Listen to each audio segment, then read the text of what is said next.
ദൂരിയാൻ നിങ്ങൾ കേട്ടിട്ടില്ലേ? ദൂരിയാൻ ശരിക്കും അത് ചക്കയാണോ മുള്ളാത്തയാണോ എന്ന് ചോദിച്ചു കഴിഞ്ഞാൽ അറിയില്ല. ഇതാണ് ഈ ദൂരിയാൻ എന്ന് പറഞ്ഞ സാധനം.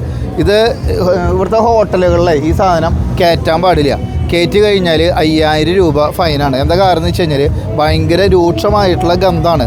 നമ്മളുടെ ഒരു ചക്കയുടെയൊക്കെ വേണമെങ്കിൽ എന്ന് പറയാം, പക്ഷേ അതിനേക്കാളൊക്കെ ചക്കയ്ക്ക് കുറച്ചും കൂടി രസമായിട്ടുള്ള മല്ലാണ്. നോർമലി ഹോട്ടലുകളുടെ പുറത്ത് ഒരു ബോർഡ് വെച്ചിട്ടുണ്ടാവും, ദൂരിയാൻ ഹോട്ടലിൽ കയറ്റി കഴിഞ്ഞാൽ 5000 രൂപ പിഴ ചുമത്തുമെന്ന് പറഞ്ഞിട്ട്. കാരണം ഇതിൻ്റെ സ്മെല്ല് നമ്മൾ വണ്ടിയുടെ ഉള്ളിലേക്ക് വെച്ച് കഴിഞ്ഞാൽ ഇതിൻ്റെ സ്മെല്ല് പോവില്ല. How much? ഇതിൻ്റെ പ്രത്യേകത എന്ന് വെച്ചാൽ നമ്മുടെ ചക്കയടയ്ക്ക് പോലെ തന്നെയാണ്. ഇതിൻ്റെ മണം നമ്മുടെ കയ്യിലേക്കും പറ്റി കഴിഞ്ഞാൽ എളുപ്പത്തിൽ പോവില്ല. ഇപ്പോൾ ഇത് ഒരു ഫ്രൂട്ട്സിൻ്റെ കടയാണ്. പക്ഷേ ഈ ദൂരിയാൻ കണ്ടു കഴിഞ്ഞപ്പോൾ പല ആളുകളും ഇത് തായ്ലൻഡിൽ വന്നപ്പോൾ കണ്ടിട്ടുണ്ടാവും. അല്ലാത്ത ആളുകൾക്ക് ഇത് അത്രയ്ക്ക് പരിചിതമാവണമെന്നില്ല. ഇത് ശരിക്കും മുള്ളാത്ത, വലിയ മുള്ളാത്ത ആണോ എന്ന് ചോദിച്ചാൽ അങ്ങനെയല്ല. കാരണം മുള്ളാത്തയുടെ ഇതിൻ്റെ ഉള്ളിലത്തെ പഴം ഇങ്ങനെയല്ലല്ലോ. അപ്പോൾ ഇത് ചക്കയുടെ ആണോ എന്ന് ചോദിച്ചാൽ പറയാൻ പറ്റില്ല. പക്ഷേ ചക്കയുടെ ഒരു സെയിം സ്മെല്ല് എന്ന് വേണമെങ്കിൽ പറയാം.